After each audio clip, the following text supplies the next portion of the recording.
Sa pagsapit ng 40th day mula ng bawian ng buhay ang nag-iisang superstar at national artist na si Nora Honor, na ginawa ito sa mismong libingan ng mga bayani katabi ng kanyang puntod, at kung saan isang misa ang isinagawa, at kumpleto ang mga anak ni Nora na sina Lotlot, Ian, Matet, Kiko at Kenneth, at kasama nga ni Matet ang kanyang asawa at ang kanyang maliit pang anak, at kasama naman ni Lotlot ang kanyang asawa, ang tatlo niyang mga anak na sina Diego, si Jessica at si Maxine.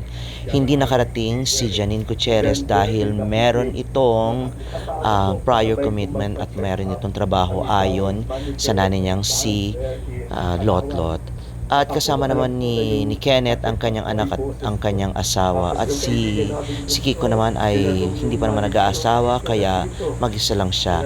Ilan sa mga celebrities na dumating sa 40th day ni Ate Guy ay ang magkasintahan na si Harleen Bautista at ang anak ng yumaong si Herman Moreno na si Federico Moreno. Dumating din dyan si Ramon Christopher, ang ex ni Lotlot, at syempre kasama din dyan ang mga besties o kaibigan ni Lotlot na sina Shir Valdez, Nadia Montenegro at Ana Roses. At dumating din dyan si Miss Malu Chofagar, at nandiyan din ang anak ni Ricky Davao na si Ricky May.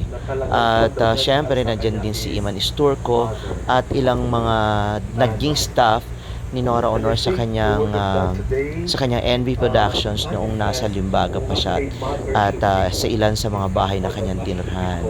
At syempre hindi mawawala dyan ang ilan na invited na mga masusugid na fans ni Nora Honor. Pagkatapos ng misa na yan ay nagpunta na kami sa Bulwagan, kung saan nag-invite ng lunch si Lotlot. Hindi na masyado nagsalita si Lotlot.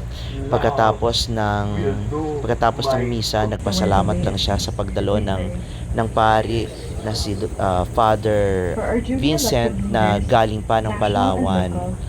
At nagyaya na siya papunta dun sa lunch.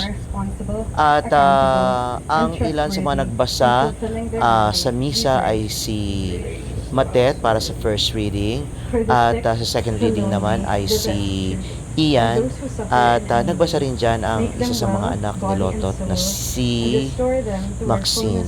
Panoorin natin ang kabuuang video ng pagkuha natin o coverage ng nangyaring 40th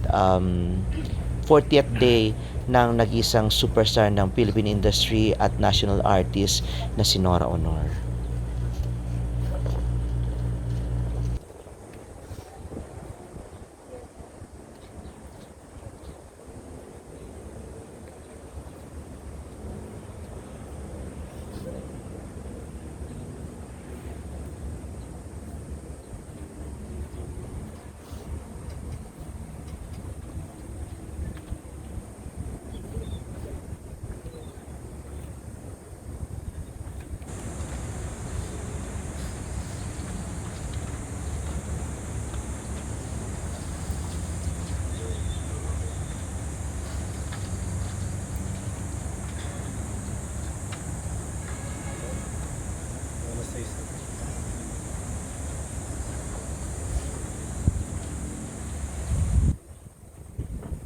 Please sit down. We will hear words from the family.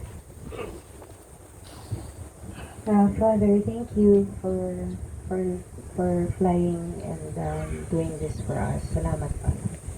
Salamat po. Thank you very much. Thank you for coming, all of you. Hindi na ako magsasalita ng kahit ano. Gusto ko lang magpasalamat sa pagpunta niyo. But we have lunch prepared, so please join us. It will be served at the Bulwagan. So you can, I think, take the car.